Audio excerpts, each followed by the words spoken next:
Okay, so there's no need to sugarcoat this one, you all know why you're here. These, in my opinion, are the top 20 finishes in the history of the UFC. The criteria is a mixture of the technique itself, the stakes and the level of competition, and also a touch of personal preference. So I won't waste any more of your time, let's get into it. Number 20, Anderson Silva versus Forrest Griffin. The first appearance of Anderson Silva on this list comes in the form of his 205-pound clash against the divisional former champion, Forrest Griffin. A fight that can be ranked among the most embarrassingly one-sided performances in UFC history. This, for me, was just about as close to an over-the-top action movie as MMA ever got, served up by the Octagon's master of the theatrical. This was the type of knockout you hope comes to pass when you sit down to watch an MMA event with a bunch of uninitiated friends. A knockout of pure magic from the Spider. Number 19, Chan Sung Jung versus Leonard Garcia 2. If anyone watches this channel frequently, you will likely know that I'm a big fan of Chan Sung Jung, and after his legendary 3-round war with Leonard Garcia under the WEC banner, the expectations were pretty high for their rematch in the UFC, but when all was said and done, everyone was talking about Garcia versus Jung 2 for reasons that went beyond the expected violence. After taking Leonard's back, the Korean Zombie managed to score the, at the time, mythical Twister submission, an Eddie Bravo move that had not yet been completed in MMA competition. Safe to say this was a Submission of the Year winner, and a great display of finesse from one of the sport's most battle-tested warriors. 18, Chris Weidman versus Anderson Silva. Every great title reign deserves a passing of the torch moment, like Silva versus Weidman won. It wasn't even that Weidman was just a bad matchup for the Spider, because he was, and the early stages of the fight showed as much, but there was a sense of poetic justice enacted by Weidman as he clipped the chin of the always playful Silva. Anderson had indeed made his championship run on the back of many great finishes, but during this time he also played with fire on more than one occasion, and in there with the very compelling challenger that was Chris Weidman, it cost him dearly. The All-American extended his combination by an extra punch to catch Silva as he was in the middle of trying to showboat, and it was an image that locked itself into the MMA history books as conclusive proof of the dangers of the octagon. Number 17, Ronda Rousey versus Cat Zingano. Ronda Rousey does get a lot of hate these days, and the majority of it is pretty well deserved, but during her peak years there was just something special going on in the 135-pound division. That armbar submission was as reliable a signature move as we've ever seen inside the cage, and in Ronda's title defense against Cat Zingano, a hasty start from the challenger left her in a pretty terrible spot before the clock had even hit 10 seconds. Rousey, being the submission master she was, immediately got a hold of her opponent's arm, forcing the tap in a record-breaking 14 seconds, the fastest submission in a UFC title fight to date. Number 16, Gabriel Gonzaga versus Mirko Cro Cop. Look, under any circumstances, this beautifully violent head kick finish from Gabriel Gonzaga would be worth a mention on any list, but the fact that the Brazilian managed to knock out Mirko Cro Cop with his own favored technique makes it worthy of another level of praise entirely. Extra points also go for the awkward way that Mirko dropped when the strike landed. This was a stunning turn of events, and for Cro Cop, a knockout loss that came as something of a taste of his own medicine. Number 15, Holly Holm versus Ronda Rousey. And while we're on the subject of legendary head kicks, why not give a mention to the UFC 193 finish that brought the fight game to its knees? Ronda Mania was certainly in full swing by the time the unassuming contender Holly Holm was brought in as the next in line for a title shot. With her background as a striker in mind, most people immediately assumed that Holly's shortcomings on the mat would be the defining narrative in there with Rousey. But on fight night, Holly flipped the script in the most dramatic way possible, outclassing Ronda in every facet of the fight before sending her packing with a brutal head kick finish that ensured her place on highlight reels for all eternity. This wasn't a knockout that came out of nowhere. Holm was dominating the fight, but when it comes to tying a bow on a great performance, it rarely gets any better than this one. Number 14, Matt Hughes versus Carlos Newton. One of the more unorthodox techniques on our list will come in courtesy of the great Matt Hughes, Hughes, a welterweight legend of immense physicality and drive, and in his bout against Carlos Newton, he managed to counter a submission attempt from his opponent by lifting the title challenger into the air. But instead of slamming him straight down to the canvas like any normal person would, Hughes instead pushed him up against the side of the cage, ensuring that the pressure would eventually break, causing Newton to crash down onto his head, totally defenseless and unable to protect himself. In the end, Hughes actually went out briefly as well, due to the impact, making this 1.5 knockouts for the price of 1. Number 13. Dan Henderson vs Michael Bisping 1. On the pantheon of one-punch knockouts, Dan Henderson's UFC 100 H-bomb against Michael Bisping is always going to be in the discussion. These two obviously did not like each other after their season-long stint on The Ultimate Fighter, leaving their relationship in a pretty tense place by the time all was said and done. In Hendo's own words, the follow-up shot, that flying forearm smash that has since become his logo, that punch was simply to add another layer of justice to the original punch. A brutal two-shot finish from the former Pride champion, and a display of pure power that has few equals in this sport. Number 12. Yair Rodriguez vs Chan Sung Jung. A part of me wanted to put this one in the top 5, because you could watch another 20,000 fights and not see a knockout that even uses the same technique that Yair Rodriguez landed on Chan Sung Jung. Hell, you might not even see this style of reverse upward elbow attempted, never mind landed. But then if you factor in that Korean Zombie was about to win this thrilling battle on the scorecards, and that Rodriguez saved himself with this wild knockout in the final second of a 5-round fight, yeah, this was a 1 in a billion moment. Number 11. Francis Ngannou vs Alistair Overeem. Singular shots just don't come around much harder than this one. In fact, I would go as far as to say that Francis Ngannou landed the hardest punch I've ever seen in a UFC octagon at UFC 218. There was minimal finesse to this one,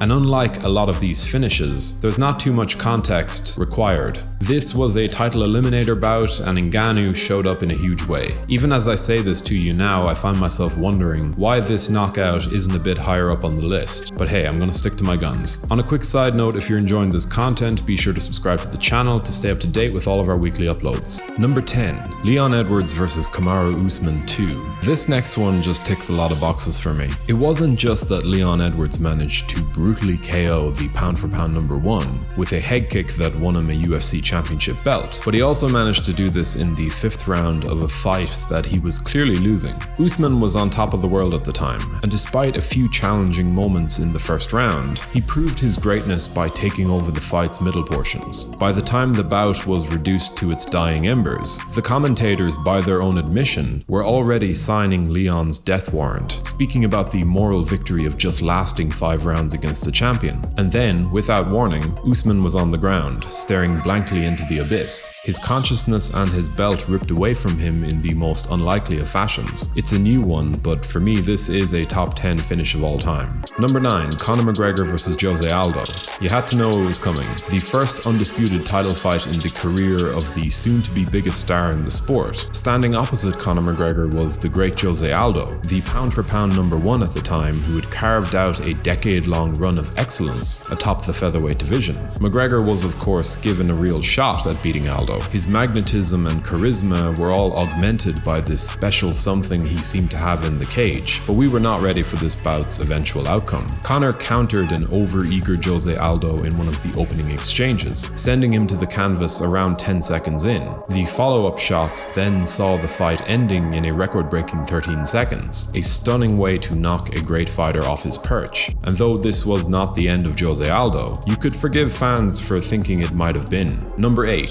Frank Mir vs Antonio Rodrigo Nogueira. Another personal favorite comes in next, as Frank Mir managed to rebound from the brink of defeat to do the seemingly impossible. After getting stunned badly by Antonio Rodrigo Nogueira on the feet, Mir was clearly in survival mode, and a part of me does wonder whether Big Nog intentionally stopped delivering his about-to-be fight-ending ground and pound just so he could score a submission over his biggest competition in terms of BJJ ability in the division. Nogueira, to me at least, seemed determined to make his statement, but the problem was that Mir was not done fighting, and after reversing position in a wild scramble, he latched onto a stray arm, locking in the Kimura that eventually broke Minotoro's arm. This one was nasty, don't get me wrong, but it seemed like a sequence that was far deeper than just one fighter trying trying to finish another. Number 7. Edson Barboza versus Terry Etim. This next one was just another level of clean. In the final round of a fight that he was winning, Edson Barboza decided to take a stab at greatness, firing off a picture-perfect spinning wheel kick towards his opponent Terry Etim.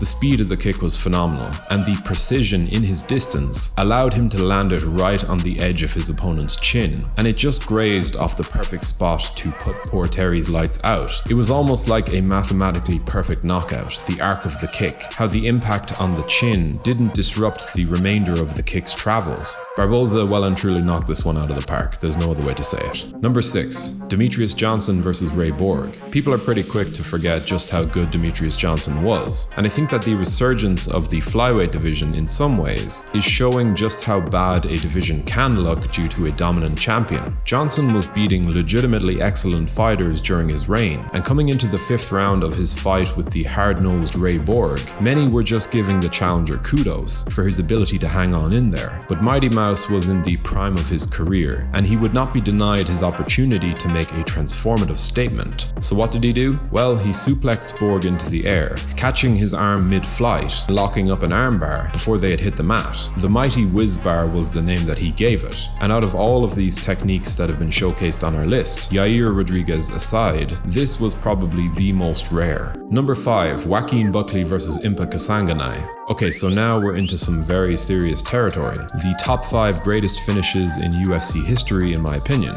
This unbelievable show of athleticism from Joaquin Buckley was the type of knockout that just didn't seem realistic. A technique that, sure, a lot of fighters could probably pull off in the training room, but would never even attempt in a live fight. Had this knockout come in a bout of greater significance, I'd have no problem edging it even higher on this list, but apart from that, this was pure perfection. From the improvisation that saw Buckley use Impa Kasanganay's grip on his leg against him, to the way that his target fell to the mat when it landed, just a perfect execution of a technique that 99.9% of fighters wouldn't even consider attempting. Number 4. Anderson Silva versus Vitor Belfort. Iconic images like Anderson Silva's front kick of Vitor Belfort burn themselves into our collective memory in a way that really immortalizes those who pull them off. And I'll get into this again with one of the top 3 picks, but Silva's knockout of Vitor Belfort had kids out practicing that very same technique. It was a moment that likely made fans of newcomers. The exact kick that Anderson Silva used was perfectly chosen to exploit the noticeable hole straight down the middle of Vitor's defense, and for my money, this was the greatest knockout of Anderson's career, and a real coming out party for the front kick to the face in MMA. Number 3. Anderson Silva versus Chael Sonnen 1. We couldn't just leave the greatest finisher in the history of the sport with one top 5 entry. Anderson Silva had already proven his elite status on many occasions by the time that Chael Sonnen came knocking on his door, but this 5th round submission showcased Silva's championship mettle, his uncoachable self-belief and total lack of quit. That first fight between Anderson and Chael was well and truly the challenger's to lose. It was the Chael Sonnen show for so long into that 5-round fight that we were all kind of left wondering how we didn't see this coming. Personally, I love a good comeback, and this 5th round triangle choke was exactly the type of narrative-busting finish that the very best of the best are capable of. A wonderful moment in the Spider's legendary title run. Number 2. Jorge Masvidal versus Ben Askren. It's a newer entry, but I just couldn't look past Jorge Masvidal's 5-second destruction of Ben Askren for a top spot on this list. It had the shock factor, it had violence, the personal beef that caused the super necessary follow-up shots, and it set a record as the fastest KO in UFC history that, while it may be eventually broken, might not ever be equaled in terms of style points. Jorge nailed Ben Askren with a perfectly timed flying knee to basically make a meme of the unbeaten wrestler. And though this fight lasted less time than any other fight in UFC history, a hell of a lot actually happened in those 5 short seconds. Number 1. Lyoto Machida versus Randy Couture. And finally we come to my number 1 pick. Now look, I understand that this one might be divisive. Sure, we've seen more devastating shots in fights of greater consequence against opponents who had less miles on the tank than the soon-to-be-retired Randy Couture.